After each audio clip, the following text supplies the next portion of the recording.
मेरे चैनल पर आने वाले सभी श्रोताओं को, दर्शकों को मेरा सादर सा प्रेम नमस्कार।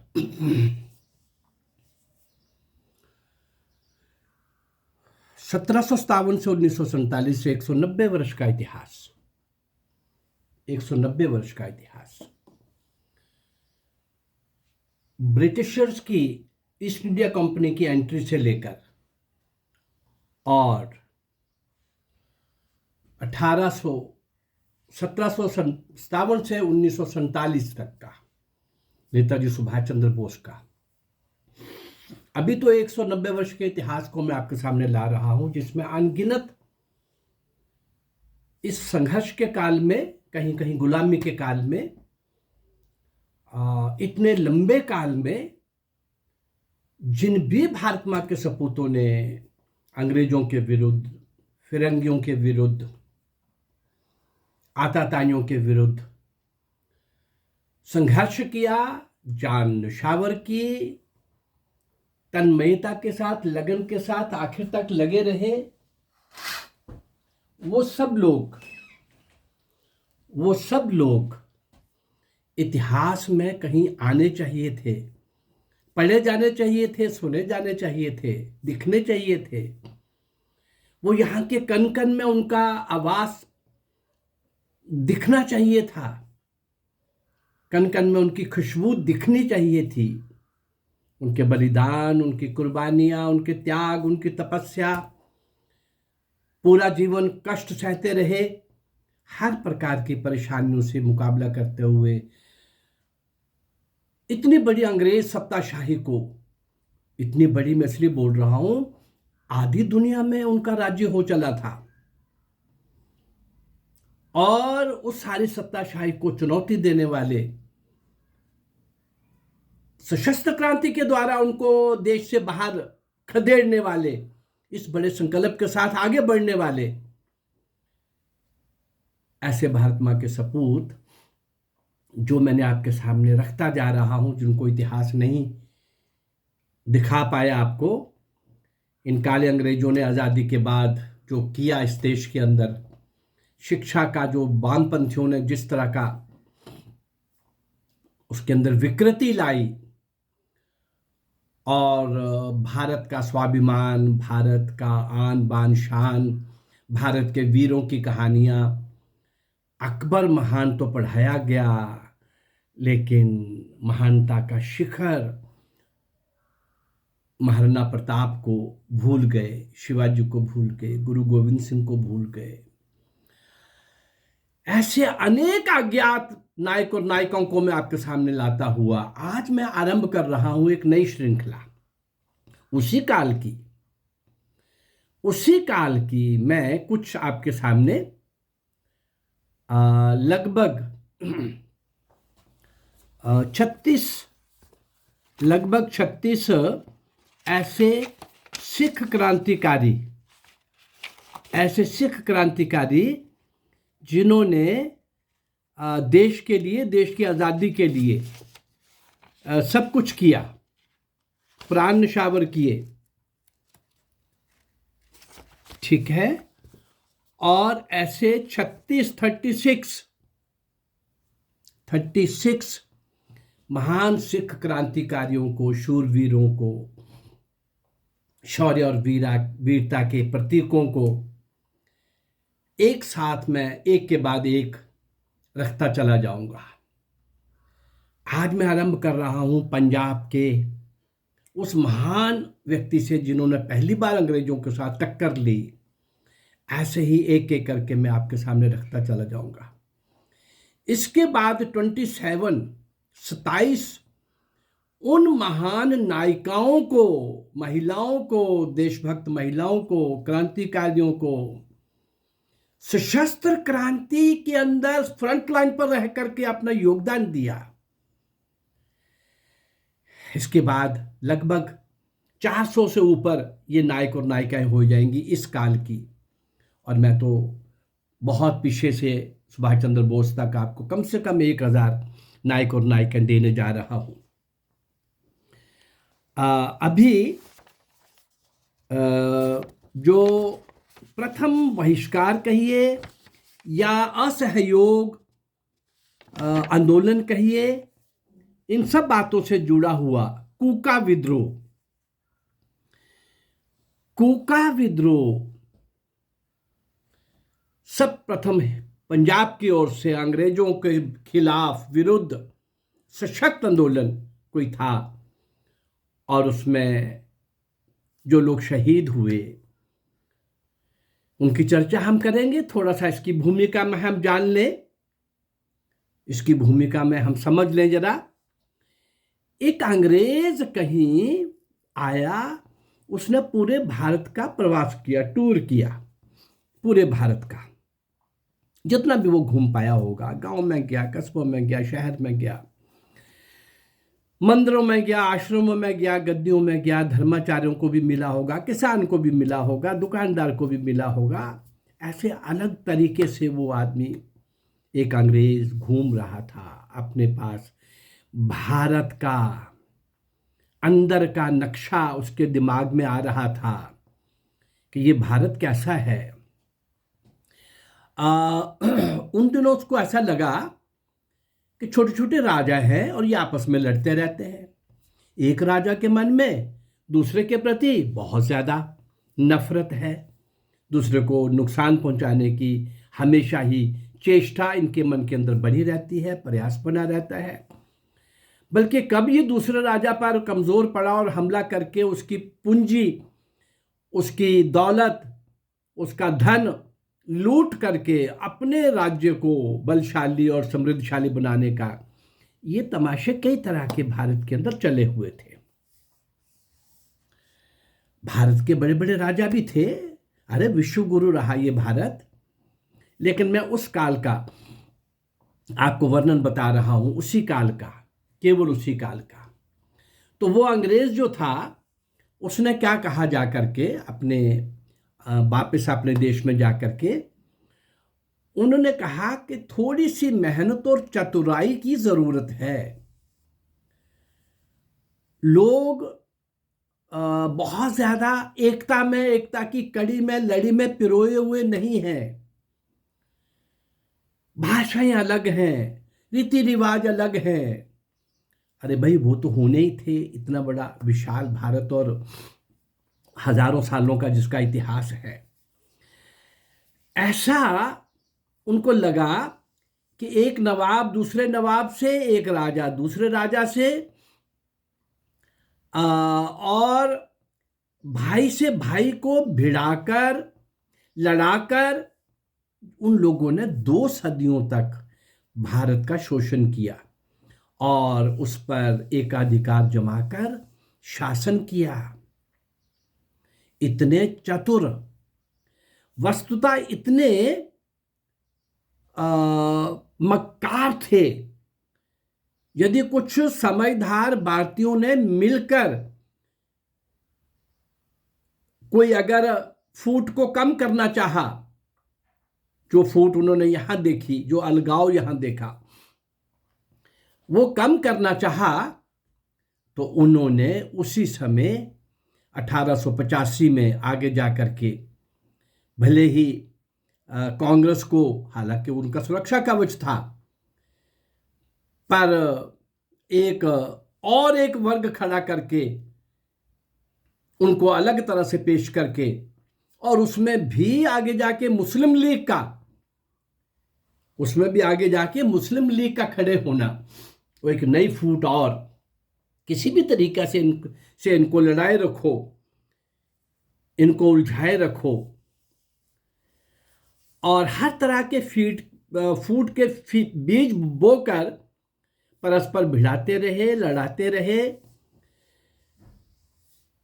जब भारतीय राष्ट्रीय कांग्रेस का संगठन अपनी ओर से खड़ा किया, अपने सुरक्षा कवच के लिए एक अंग्रेज ने खड़ा किया, और यहाँ के कुछ राजवाड़े उनके चापलूस थे, उनके आगे जिन्होंने सर झुकाया हुआ था, हारे हुए थे कुछ लोगों को पराजित करके, और कुछ लोगों को वैसे डरा धमका के, कुछ लोगों को आपस में लड़ा के, वो कैसे भी कर रहे थे। ये सारा दृश्य चल रहा था, लेकिन मुस्लिम लीग को भी जन्म देना उसी फूट का, उसी अभियान का, उसी कैंपेन का हिस्सा था। और उनकी फूट की बेल भारत में लहलाने लगी, जिसका फल पाकिस्तान के रूप में हमारे सामने आया। और इतना ही नहीं, उसी फूट की बेल पर खालिस्तान का फूल फूलने को आतुर है। 1980s का पंजाब का देखा होगा, मैंने आज उसी पंजाब को लिया है, पंजाब की उसी कौम को लिया है जो हम ही ने बनाई और देश के लिए और समाज के लिए ही ये बनाई गई। लेकिन समय समय पर अभी भी किसान आंदोलन के अंदर खालिस्तानियों का, और समय समय पर कुछ देशों के अंदर Germany, Australia, New Zealand, England, America, ऐसे 5-7 देशों के वहाँ के गुरुद्वारों पर कब्जा किए हुए उस वृत्ति के लोग जो ये सोचते हैं कि हमको इस देश के अंदर अलग से खालिस्तान लेना है। लेकिन हिंदू समुदाय से ही फलित, इसी से निकला हुआ, इसी के लिए बना हुआ सिख वर्ग उन देशभक्तों, बहादुरों और बलिदानियों की एक लंबी श्रृंखला भी मौजूद है, जिन्होंने भारत राष्ट्र का गौरव बनकर हंस हंस कर अपने प्राण गंवा दिए। फूट को मिटाने, अलगाववाद को मिटाने, हटाने के मार्ग पर चलते हुए एकता, समता के बीज रोपित किए थे भारत की धरती पर। हम उन्हीं महापुरुषों की चर्चा करेंगे। पंचनद की जमीन पर ये सब चल रहा था। यहां कुछ ऐसे ही राष्ट्रभक्तों की, देश प्रेमियों की चर्चा का उल्लेख करने का प्रयास करूंगा, जिन्होंने फूट की बेल को खिलने वाले खालिस्तान नाम के फूल की असलियत को, जिससे जाना जा सकेगा, और फूट की बेल उगने की भयंकरता को समझा जा सके, और राष्ट्रद्रोह के खंडहर पर राष्ट्र प्रेम, एकता तथा समता का नया भवन निर्मित हो सके। चलिए थोड़ा आगे बढ़ते हैं। महाराजा रणजीत सिंह के निधन के बाद,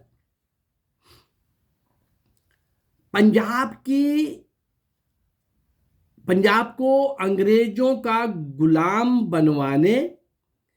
बनाने के कलंक को मिटाने का प्रथम प्रयास था कूका विद्रोह, कूका आंदोलन, जिसके नेता थे गुरु राम सिंह। स्वर्गीय गुरु राम सिंह का जन्म भैनी नगर, लुधियाना जिले में सन 1824 में 1824 में हुआ। जवानी में ही महाराजा रणजीत सिंह की सेना में भर्ती हो गए थे, लेकिन आध्यात्मिक प्रवृत्ति के कारण वे सेना के नियमों और कार्यों को अच्छी प्रकार निभाने में असमर्थ होने के कारण त्याग पत्र देकर, उनको अच्छी प्रकार से नहीं निभा पा रहे थे, त्याग पत्र देकर अपने गांव आकर के रहने लगे। दिन रात भगवत भजन, कीर्तन और सात्विक जीवन बिताने से उनका नाम दूर दूर तक फैल गया था, और लोग दूर दूर से आकर उनके दर्शन करते थे। सामाजिक बुराइयों को नष्ट करने में भी उनकी गहरी रुचि थी। अपने प्रवचनों में उन पर करारी चोट भी करते। सच तो यह है कि सामाजिक बुराइयों के विरुद्ध उन्होंने विद्रोह का झंडा बुलंद किया ताकि फूट की बेल को उखाड़ा जा सके। पहले ऐसे महापुरुष जिन्होंने अपनी बुराइयां, उनको भी दूर करना जरूरी है। लक्ष्य था अंग्रेजों के खिलाफ लड़ने का, लेकिन कैसे इस तरह से अपना पहले स्थान बनाकर लोगों के अंदर अपनी कमियों का उजागर करके बताने लगे। जब वे धार्मिक चिंतन और सामाजिक बुराइयों के विरुद्ध संघर्षरत थे तो उन्हें अचानक ख्याल आया कि बिना राजनीतिक स्वतंत्रता के समाज की उन्नति का मार्ग प्रशस्त नहीं हो सकता। तो फिर क्या किया उन्होंने धार्मिक उपदेश की ओट में धार्मिक उपदेश को सामने रखकर राजनीतिक जागरण की बात भी करने लगे। बताया जाता है कि उन्हीं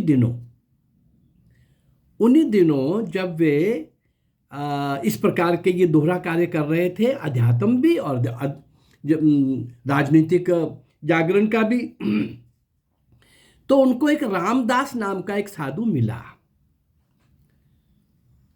रामदास साधु ने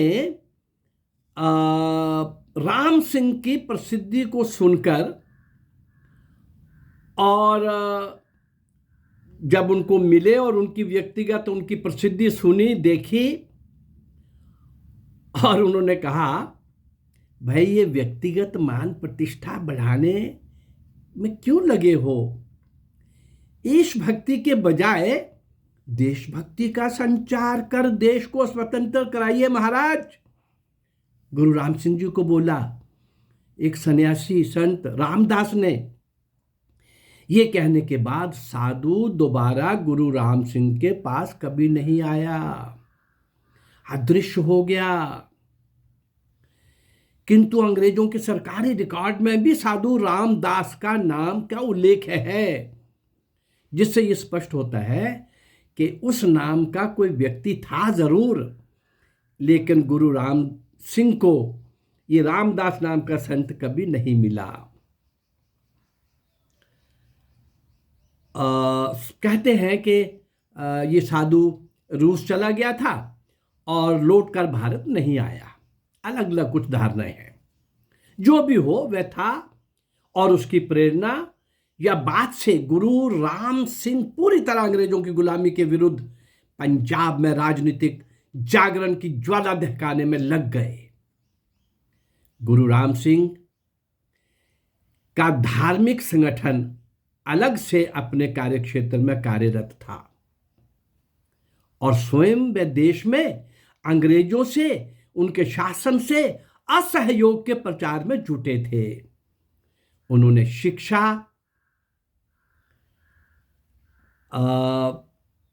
जब वो इस सब प्रकार के प्रचार में जुटे थे तो शिक्षा में, अदालत में, रेल में, डाक तार तक का बहिष्कार किया। यानी महात्मा गांधी से बहुत पहले असहयोग आंदोलन करने वाला प्रथम भारतीय क्रांतिकारी गुरु राम सिंह, इन सब का वो बहिष्कार समय समय पर करते रहते थे। और तो और अपनी निजी डाक व्यवस्था कायम की। और इन सारी बातों के कारण, इन सारे कारनामों के कारण इसको देखकर अंग्रेज हुकूमत बौखला उठी और उन पर तरह तरह के प्रतिबंध लगा दिए गए। प्रतिबंधों के बाद गुरु राम सिंह गुप्त रूप से असहयोग आंदोलन का विस्तार करने लगे। उन्होंने तत्कालीन उस समय के पंजाब के अपने ढंग से 22 जिलों में बांटकर अपने संगठन के 22 अध्यक्ष नियुक्त किए।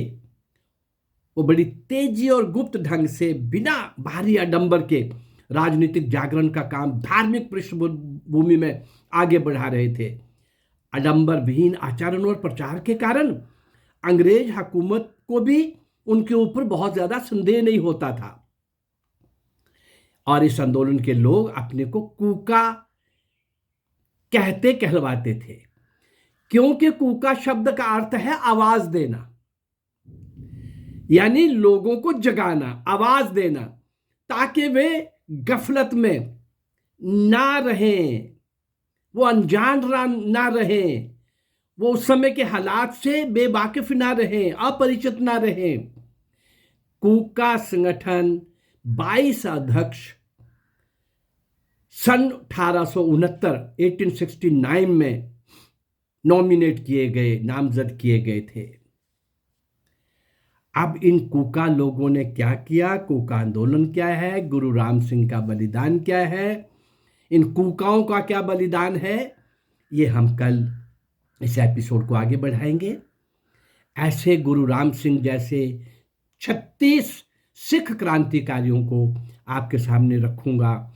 यहाँ कभी इधर उधर से अलगाव की बातें, खालिस्तान की बातें आती हैं, पर जिन लोगों ने इस देश की स्वतंत्रता के लिए, भारतीय समाज को समृद्ध शक्तिशाली बनाने के लिए स्वयं को अर्पित किया, उन लोगों को हम भूल गए हैं। उन्हीं को याद कराने का प्रयास मैं इस चैनल के माध्यम से करता रहूँगा।